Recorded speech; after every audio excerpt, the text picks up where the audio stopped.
Pega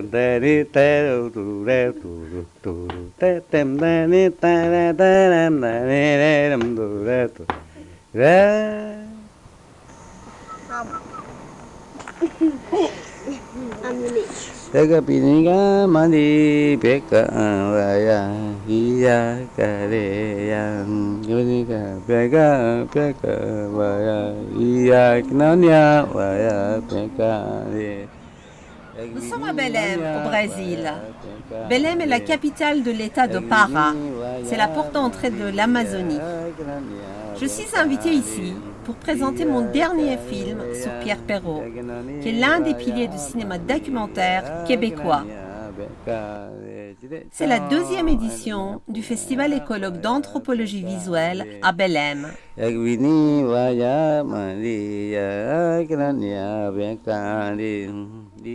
C'est à ce colloque que je rencontre et découvre l'ethnologue, chercheur et réalisateur Renato Atias. Il me raconte ses 50 ans de combat pour la survie physique et culturelle des Hupta, l'une des 210 ethnies amérindiennes au Brésil. C'est là l'Amazonie, hein? Le fleuve. Il faut descendre ici, et prendre un peu la droite et passer de l'autre côté pour aller qu'on appelle Rio Amazonas, fleuve.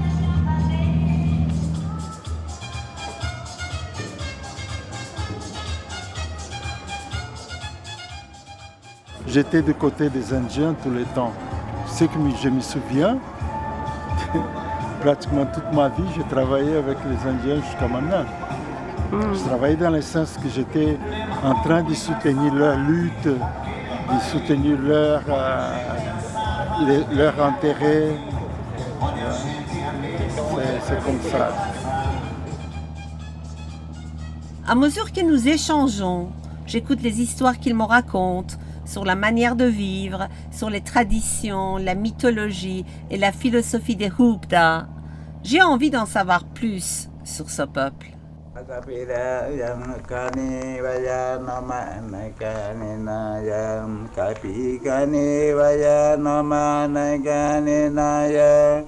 Divi vaya nama naga ninaya Divi vaya nama naga dayu ninaya Vapira yokom Javapia kari vaya nama naga ninaya Javapia kari Vapia kari nama naga dayu ninaya Vapira yokom Kani vaya nama naga ninaya Kani vaya nama naga ninaya. La cosmologie des Hupta est liée à l'univers.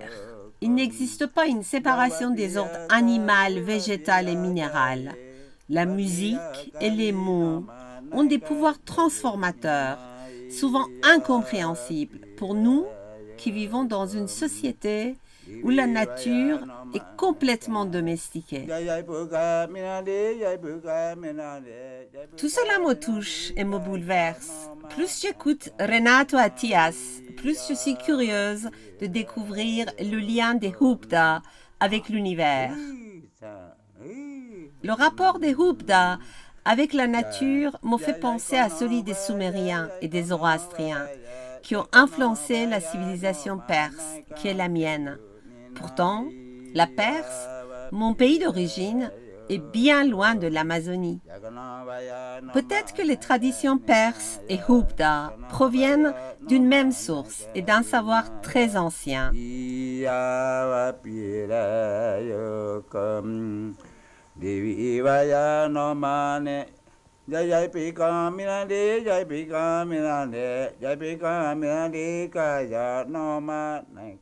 Cela m'a mis au défi d'en explorer l'épistémologie, la manière dont ils s'organisent leur savoir et leurs pensées, et l'ontologie, leur rapport et relation avec les autres êtres. Jai Buga Miande, Jai Buga Miande, Jai Kono Vaya no Ma Naika, Deyu Nina Iya vapirayakam Divi vaya nama naikanenaya Divi vayu naikanenaya Iya vapirayakam Renato Attias considère 3 hommes comme ses maîtres des savoirs, Bihit, Mehdiu et Casimiro.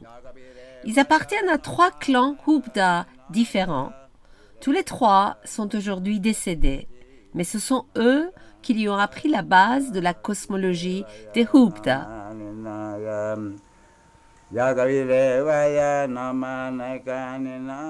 Je suis passionnée par leur pratique du chamanisme et leur connaissance de la médecine traditionnelle. J'essaye d'en savoir plus et de tracer leur portrait.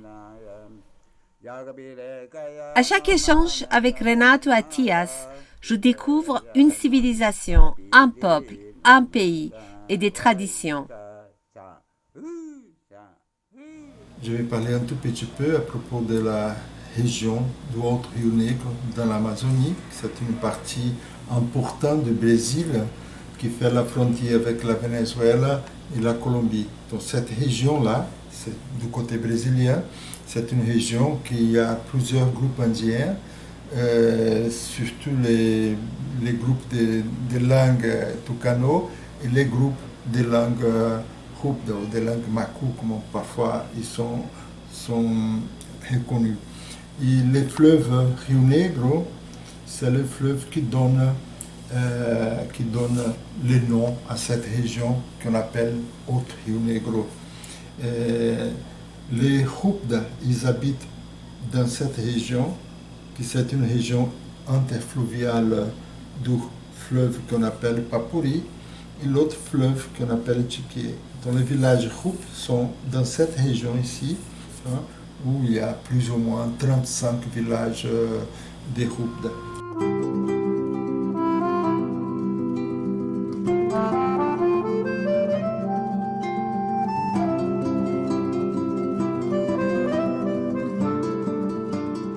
De Belém à Paris, à chaque fois que je rencontre cet ethnologue, j'essaye de comprendre mieux les mots enchantés des Hubda.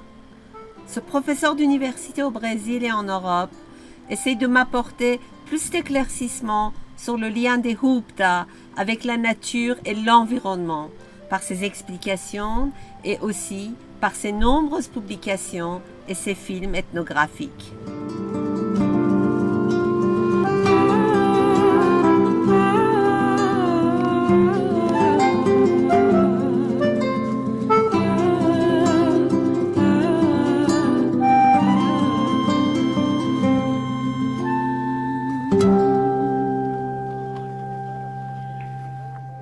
Et Hoop, ça veut dire quelque chose, le nom qui t'a donné? Hoop, ça veut dire Jean. Jean. Jean. Tu vois, ça veut dire ça, Jean. Hubda, ça veut dire, c'est le pluriel du Jean. De Jean, Tu vois, d'accord. Hubda, je dis les Hubda, mais je peux dire un Hoop. Un Hoop, les Hubda. Donc tu es un Hoop. Je suis un Hoop. Quand tu vas là-bas, on t'appelle Hoop. Non, on m'appelle Pour. Qu'est-ce que ça veut dire pour? Pour, ça veut dire mousse. La mousse de la fleuve, du fleuve, tu vois. Ah, la mousse de fleuve. Quand il y a une cascade comme ça, les fleuves, ça mélange l'eau et l'eau, ça crée des petites mousses blanches comme ça. C'est un peu la trace que tu as laissée pour les Hubda. C'est les mousses de la cascade de leur vie. Voilà, peut-être.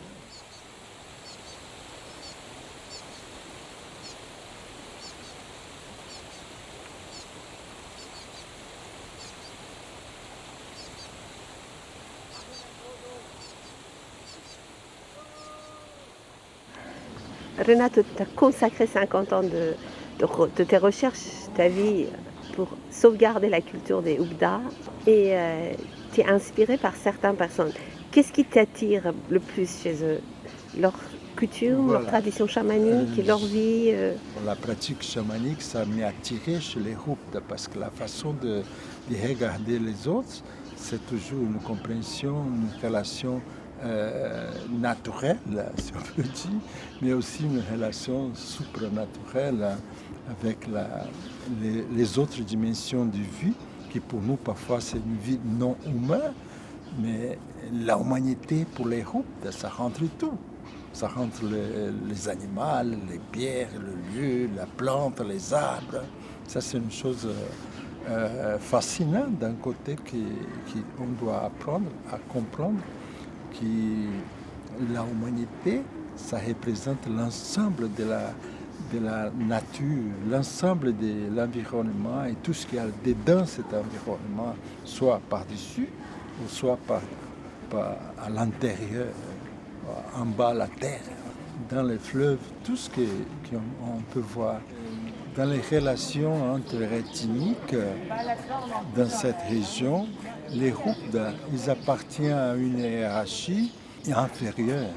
Si on regarde les relations hiérarchiques, ils font partie d'un groupe inférieur par rapport aux autres. C'est-à-dire, l'un qui est supérieur, l'autre qui est inférieur, ça marche comme ça.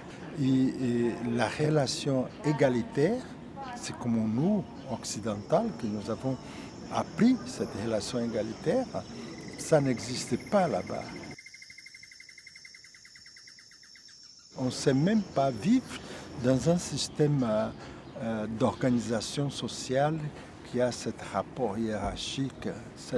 Moi aussi, j'ai dû apprendre à vivre dans ces contextes-là et ce n'était pas facile de comprendre cette relation avec les autres. C'est pour ça, c'est aussi une chose qui m'a fait attirer pour les Houpda.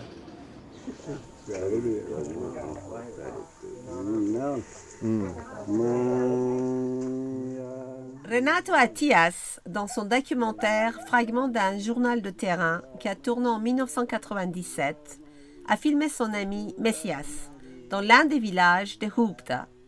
Il prépare la poudre de coca qui sera utilisée pour manger, pour rêver et pour s'y préparer à réciter les mots enchantés.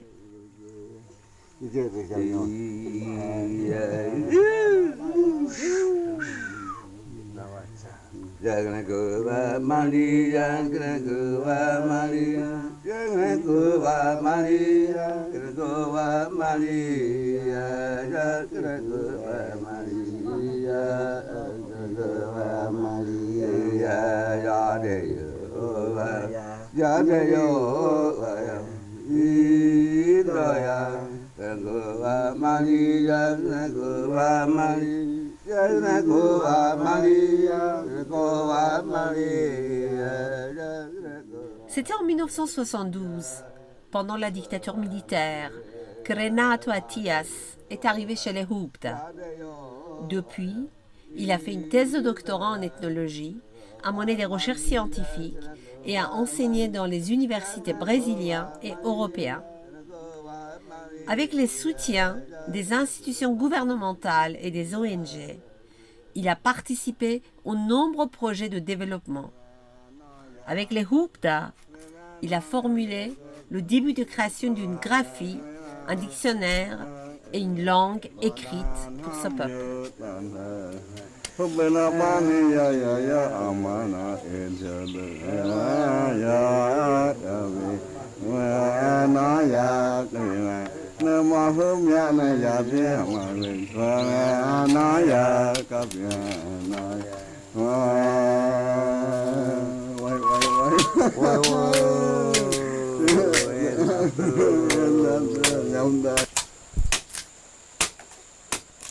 On regarde la nature, on regarde l'environnement, on regarde les contextes sociaux, politiques, les réseaux de parenté. Toutes ces choses-là ont été transmises par certaines personnes. Et il y a des spécialistes. Il y a des spécialistes qui sont là-bas. Nous, en tant qu'ethnologues, en tant que chercheurs, on appelle ces gens des gens du chaman, parce que c'est un mot conventionné, c'est pas un mot groupe, mais c'est un mot qui vient de dehors pour dire une personne telle qui a la relation beaucoup plus spécialisée.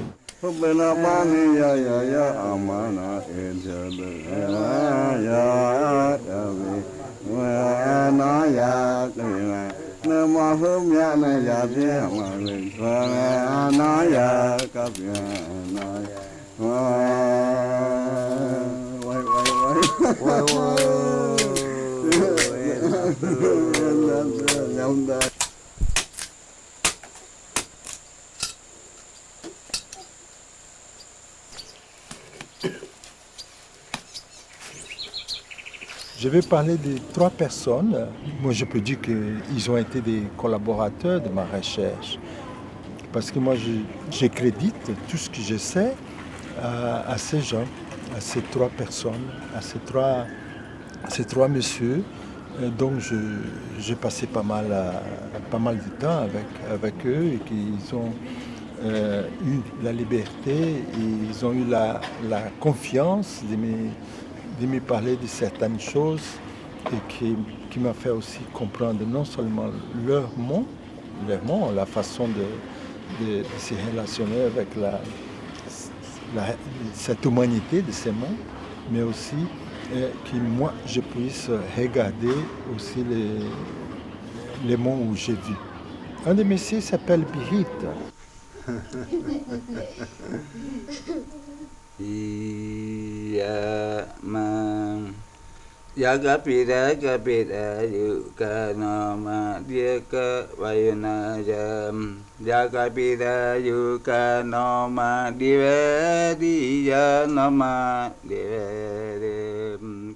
est mort déjà il y a quelques années. Et il fait partie d'un clan Houk qu'on appelle Kokekter. Il était respecté pour beaucoup du monde. Bien sûr, pour les clans qui ont fait partie de son réseau de parenté, qui échangeaient de savoir, mais aussi par ses ennemis. Il était respecté. Et je crois que toutes les personnes qui ont connu Birit, ils ont vu une personne qui était d'une sagesse incroyable, et d'une sagesse, il transmettre cette sagesse et de faire la paix entre les réseaux familiales et les réseaux de parenté. C'est une personne sage.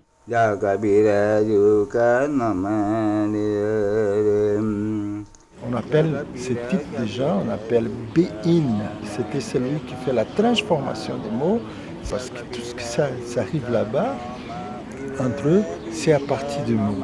C'est à partir non seulement du discours, de la narrative, mais aussi la façon comment on prononcie, la façon comment on parle, la façon qu'on fait la récitation des mots. Ils sont des mots, des formules enchantées qu'ils prononçaient sous les gens. Les plus petits, les gens qui viennent de naître, tout ce qu'on va mettre dans la bouche de cet enfant doit être protégé. Alors, il y a des mots enchantés, il y a des formules qui sont enchantées pour faire la protection de la nourriture de ces enfants.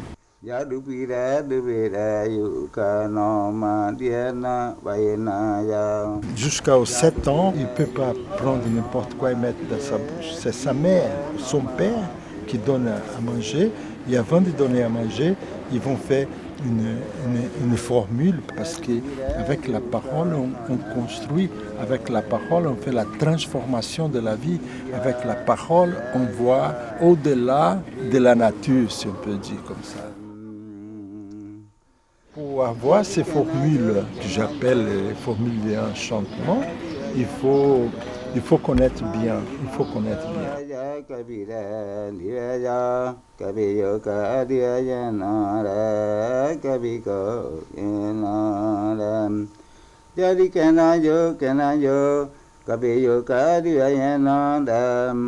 Kapira Marina Kanana Manaya Kabiyo Kadiyanara Kabiko Yanara Kapi Kuyaiva Kapi kuyeba mandi ya kanko yanalem Yadi kabeyo kadi yanala Mandi na kabaya kabila maniya kabeyo kadi yanala miya. Moi, je vais parler d'autres personnes qui m'ont beaucoup donné, que j'ai appris pas mal de choses. C'est une personne qui s'appelle Mehtiu.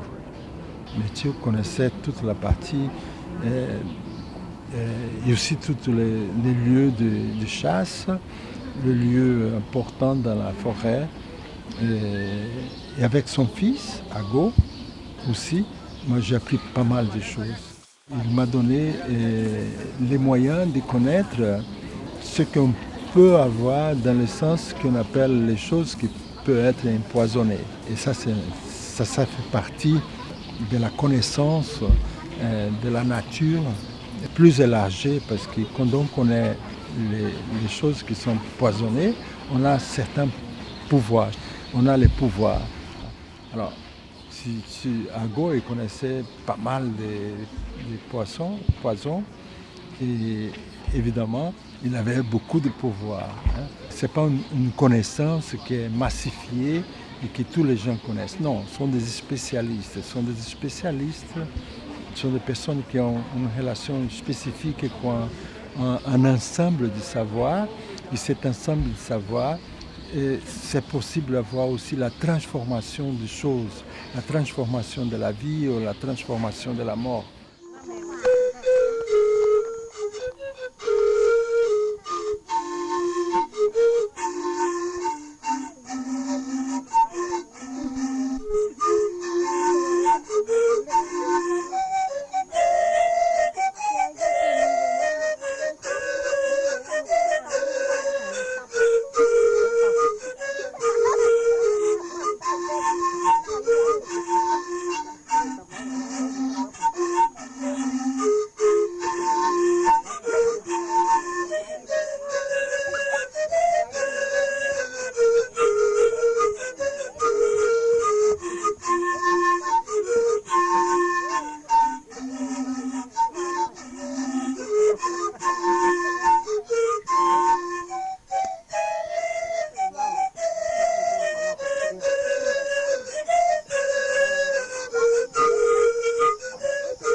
La troisième personne qui j'ai eu une espèce d'empathie, et moi j'ai passé pas mal de temps avec lui, c'est Casimiro.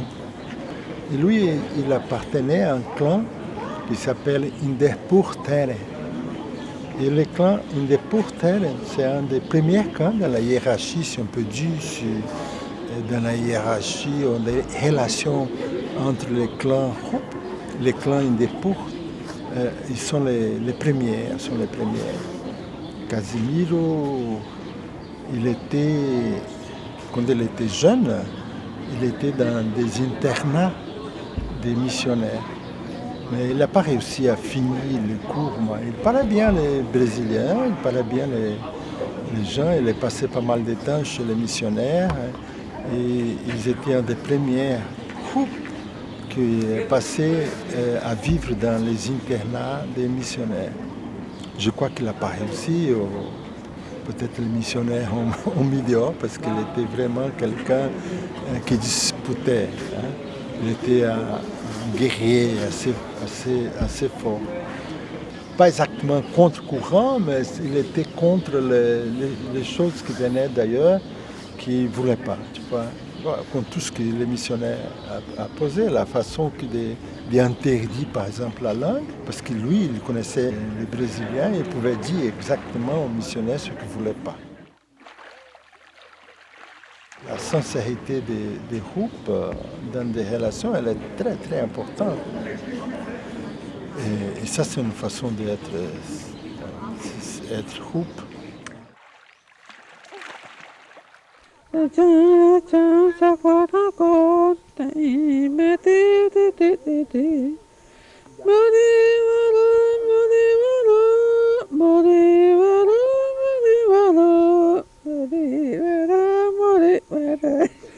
Hey!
Quand je suis arrivé là-bas en 1972, j'ai rencontré un monsieur qui s'appelle José Ramos, et c'était à Yawarete. Alors on en parlait comme ça, et lui il dit, bon, moi je vais te donner un nom. Et il m'a donné un nom à moi, parce que comme ça je pouvais faire partie, moi j'étais inclus dans un clan dans cette région, j'étais appelé Pour. Les noms Pour, ça fait partie de l'ensemble des noms d'un clan spécifique, qui dans ce cas-là, le clan des Pourtains. Je viens de rencontrer Casimir vers les années 74, par là, et un des missionnaires m'a présenté. Tiens, ici c'est un groupe. Ils n'appelaient pas groupe. Les missionnaires à cette époque n'appelaient pas les groupes, les Amérindiens, ils n'appelaient pas les groupes. Les missionnaires appelaient ces gens, ils appelaient des péonas. Péona, c'est un nom qu'on peut dire dépréciatif pour parler de ces gens. Ils appelaient, viens Renato, ici je vais te présenter un péona. Et il m'a présenté à Casimiro. Et tout de suite, comme je savais un tout petit peu du mot groupe, il m'a demandé Bihatni. Moi je dis oui, bien sûr, Bihatni et Ahat pour. Le moment que j'ai dit Ahat pour, il y a une chose qui cliquait comme ça dans notre relation. Et là on a commencé à parler, alors moi je dis bon, je vais te visiter dans ton village.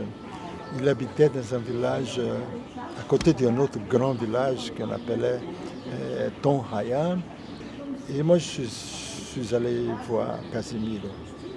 Et ça, c'était juste au début. Et après, on a passé quelques temps ensemble. Il m'a donné aussi des musiques, qu'on peut dire les musiques de savoir, des chants avec la huasca ou des chants avec le carpi. Il était aussi un maître de chant tel qu'était Birit. Sejaka sejaka mana piye mana sejaka sejaka mana piye mana sejaka mana piye de sejaka mana piye mana sejaka sejaka mana piye mana wichi Komyaka mana piye mana komyaka mana piye mana win sao. Si je regarde les trois grands personnages que j'ai rencontrés dans ma vie chez les Hupda, Casimiro, c'était celui qui m'a donné, qu'on peut dire aussi la base de la cosmologie Hupda, pour comprendre la cosmologie Hupda, c'est-à-dire qu'est-ce qu'on voyait dans ces mondes.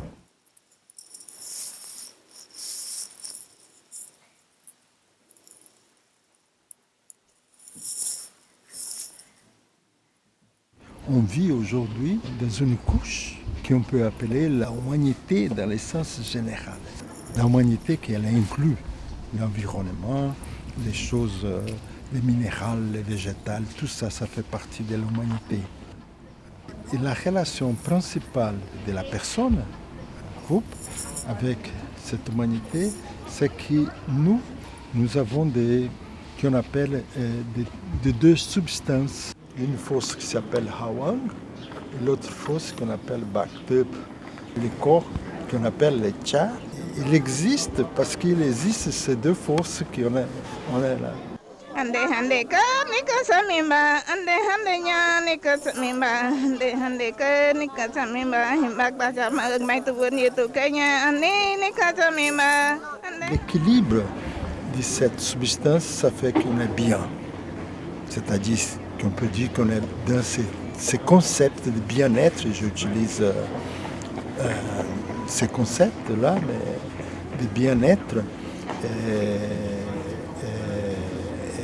C'est-à-dire la balance, l'équilibre entre ces deux substances qu'on a dans le corps. C'est-à-dire quand on sort, quand on est, quand on vient dans ce monde, on vient avec ces substances dans notre corps. Et nous pendant toute la vie, on fait que mettre en équilibre ces deux forces qu'on connaît là-dedans. Alors pour mettre en équilibre ces deux forces, il faut connaître aussi ce qu'on peut manger, ce qu'on ne mange pas.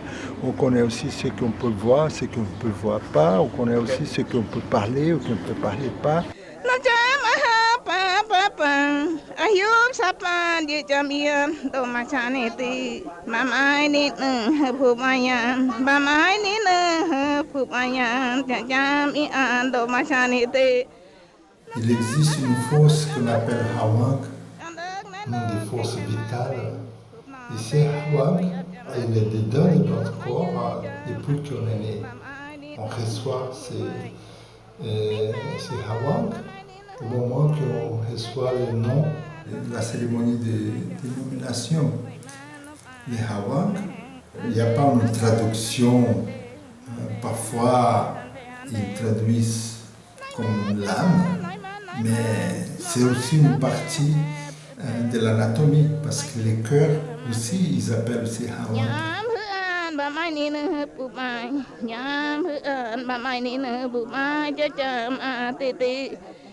Et Hawang, c'est une énergie intérieure, centrale. Ouais.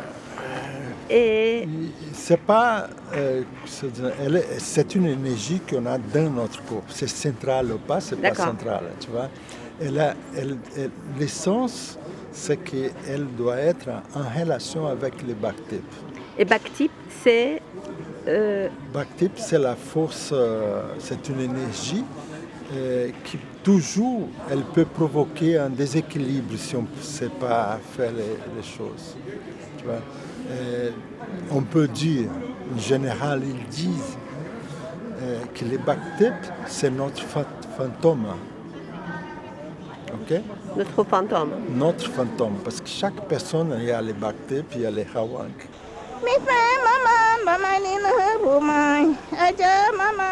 Quand on meurt, parfois les Bhaktip, ils restent ici sur la terre. Il faut faire que ces Bhaktip de la personne qui est morte puissent aller au lieu de Bhaktip, de tous ceux qui sont là-bas. Donc les Bhaktip, c'est un peu l'expression d'un fantôme. C'est mon fantôme.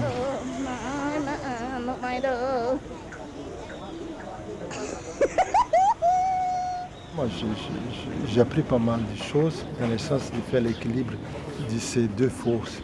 Au moment que ces forces, Hawang et les Bhaktip, disparaissent, se séparent, on voit la mort. Et ça fait partie d'un ensemble de connaissances qu'on peut voir dans tous les sens chez les Hupta. Yakabiko de Yainama, Yakabiko de Yainama, Manora Vapira, Nana Yo Kawaya, Kapiko Kaya, Kapiko Kaya. Piya ka piya vara kabi ka piya naya Yakabi Kori Jai Rama Yakabi Kori Jai Rama Manora Pira Nanayo Kavaya Kapi Ko Kaya Kapi Ko Kaya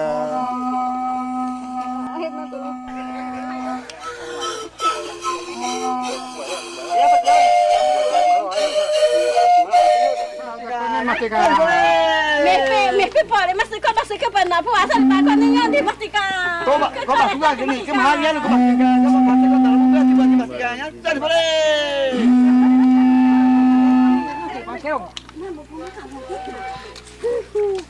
Ada di mana?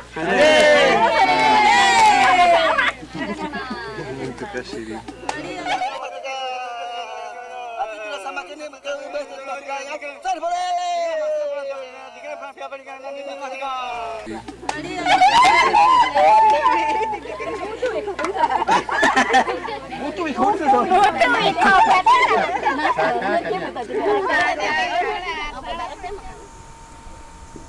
Đúng rồi, nằm phong cái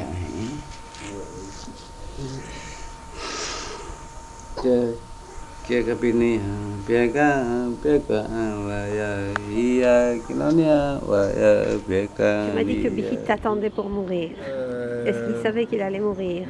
Bien sûr, il savait qu'elle allait mourir, bien sûr. En 1994, je suis arrivé dans son village, le village de Bihit.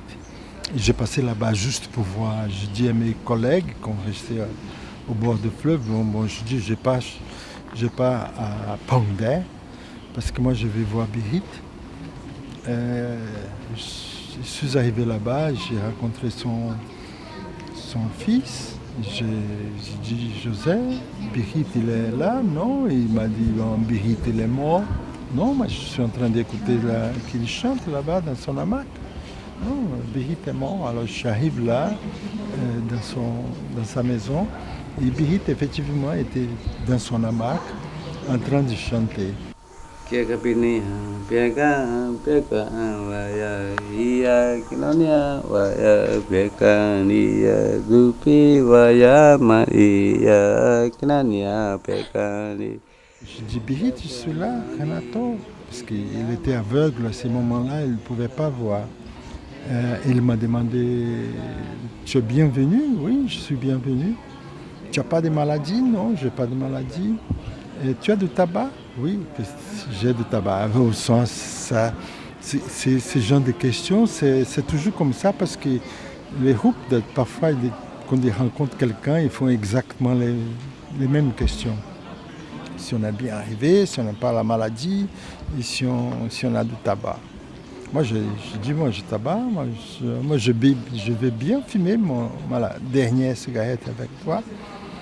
Et moi, j'ai préparé une cigarette, j'ai roulé une cigarette. Et là, on a parlé, et lui, il chantait. Il chantait. Et petit à petit, il y avait du monde qui rentrait à la maison et ils commençaient à pleurer, plutôt les femmes commençaient à pleurer. Et c'est un Naï Otoy. Les gens qui chantaient, tout ce que Bihit a fait, tu étais très bon, tu connaissais tout, et tu as donné tout ce que tu avais pour nous. Et c'était un chant comme ça, tu vois, un chant de parler de l'autre qui va mourir d'une façon très très bien. Et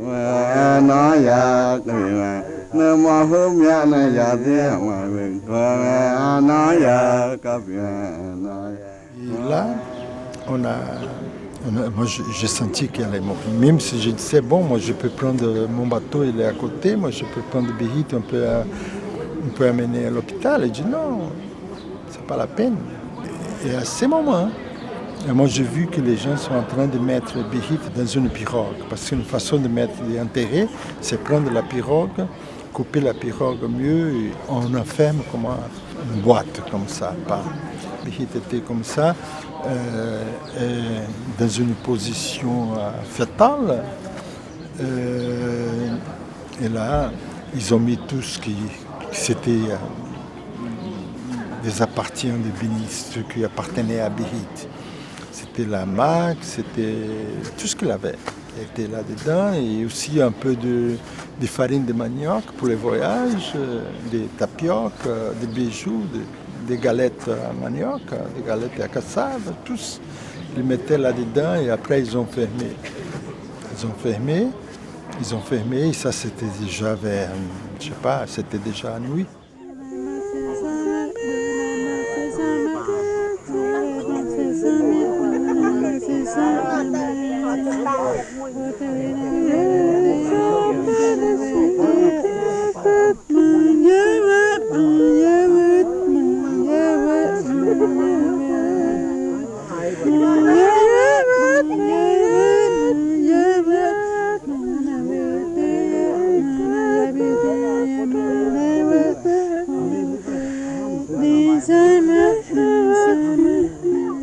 J'ai dormi cette nuit-là à côté de Bihit.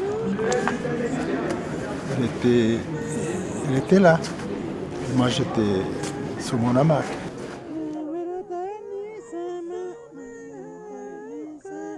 Le lendemain, ils sont enlevés. Le groupe venait chercher la pirogue pour enterrer dans un lieu que la famille ne connaisse pas le lieu. La famille le plus proche à Bihit, il reste. Il ne va pas, il ne voit pas cet endroit. Et moi, j'ai resté avec les autres en train de nettoyer la maison. J'ai enlevé toutes les traces qu'il y avait des traces de Bihit et on devait brûler. On devait brûler tout ce qu'il avait. Certains, à l'ancienne, c'était quelques années avant, on brûlait aussi la maison. Mais là, on ne brûlait pas la maison. Ça, c'est une chose pour dire que les Batep, il ne reste pas. Le Batep, il va là-bas. Bon, ça, c'était la dernière fois que j'ai vu Bihit, et ça, c'était en 1994. Yakadeviya namaka pivaya piyagaya yakanakaya pimaliya viraya kuva maliya kapire kaya deyuaya vidoya vidoya vidoya. Yakabikaya namaka pivaya piyagaya yakabikaya. L'arrivée des missionnaires et évangélistes, qu'est-ce qu'ils ont fait avec la pratique de chamanisme? Où on en est avec la pratique de chamanisme et la médecine scientifique? Voilà. Bon, on sait déjà que les missionnaires, il n'y a pas un respect pour une connaissance qui soit vraiment Hupda, ou que ça vraiment des Amérindiens, parce qu'ils veulent mettre à notre connaissance, c'est-à-dire ils veulent effacer cette relation, la relation avec les autres, la relation avec la nature, ils changent complètement. Hein. Il faut changer, sinon on ne peut pas être... c'est la transformation de la vie quotidienne des Hupda dans une vue qu'ils disent que c'est la vie chrétienne. Alors, et ça c'est du changement. Moi, on peut dire il y a tonnes des écrits, des gens qui ont parlé déjà à ce sujet.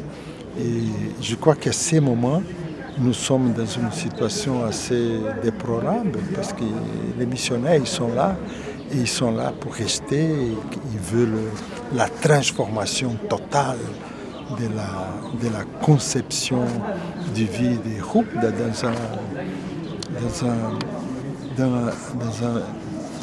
dans un monde qui n'est pas eux. Donc c'est en train de disparaître, ces pratiques chamaniques? Moi, je ne peux pas dire disparaître, parce que je ne crois pas qu'il va être disparaître du tout. Pas du tout, moi je crois que toujours il va rester.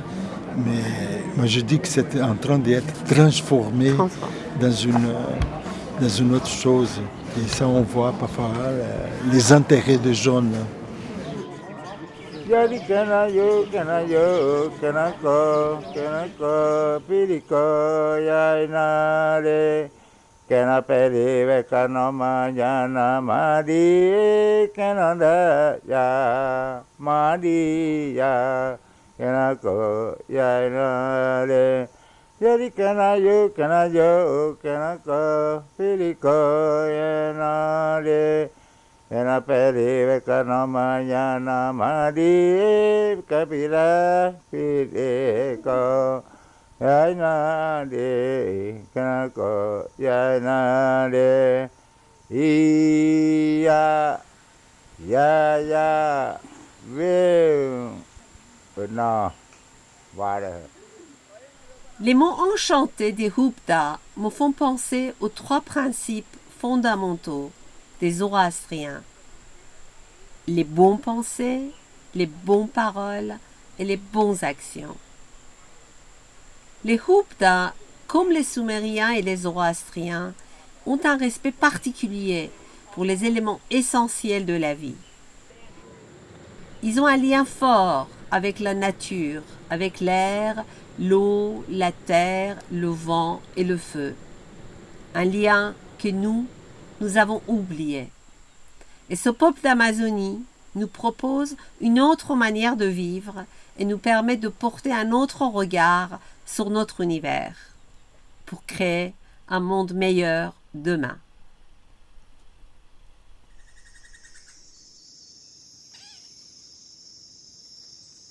J'ai parlé à propos de Hawang, de Baktep. Moi, je ne parle pas d'une dualité. C'est-à-dire, dans le monde des Hupda, il n'y a pas une dualité. Il n'y a pas la dualité que nous, les Occidentaux, nous avons les dualités. S'il n'y a pas de dualité, évidemment, un singe et un humain, ils font partie de la même humanité. Les singes, chez les Hupda, ils font partie de la même classification que les oiseaux. Mais pour nous, dans notre tête, on fait cette séparation. La séparation des oiseaux, ils ne peuvent pas être dans le même ensemble que les singes. Ça, c'est une classification complètement occidentale. Et moi, je crois que les anciens Perses ne pensaient pas comme ça non plus, tu vois, parce que ça, c'est complètement occidental et ça vient de toute une façon cartésienne du voilement. Nous avons cette façon cartésienne. Eux, ils sont pas cartésiens. Eu te desejo vida, longa vida. Te desejo a sorte de tudo que é bom, de toda alegria ter a companhia, colorindo a estrada em seu mais belo tom. Eu te desejo a chuva na varanda, molhando a roseira pra desabrochar. Nous avons pu finir ce film avec peu de moyens, en confinement, mais je sais pertinemment que je suis qu'au début d'un long voyage. C'est par une journée froide d'hiver, au jardin de l'hôtel de Sully, sur ce banc, que j'ai eu la chance de faire cet entretien avec Renato Attias lors de son passage à Paris. Nous devions continuer le tournage et cette conversation ensemble au nord-ouest de l'Amazonie, autour de São Gabriel de Cachoeira, dans les forêts, entre les deux fleuves, où habitent les Hupda. Mais le nouveau coronavirus est arrivé et le monde est confiné. Je n'ai pas encore rencontré les Hupda, pour qui j'ai tant de fascination. Alors, nous avons décidé de terminer ce film sur les 3 maîtres des savoirs et leur monde chamanique avec les archives inédites de Renato Attias, pour pouvoir le partager avec le plus grand public et avec ceux qui souhaitent réfléchir à comment construire le monde de demain. C'est ma manière d'apporter ma petite pierre et la quête ne fait que commencer.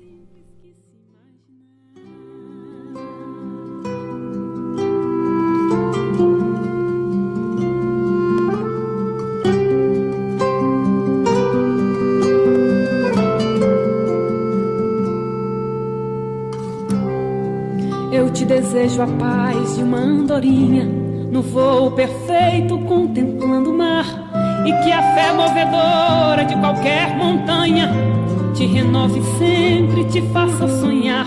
Mas se vier as horas de melancolia, que a lua tão meiga venha te afagar, e que a mais doce estrela seja tua guia, como mãe singela a te orientar. Eu te desejo mais que 1000 amigos, a poesia que todo poeta esperou, coração de menino cheio de esperança, voz de pai amigo e olhar de avô.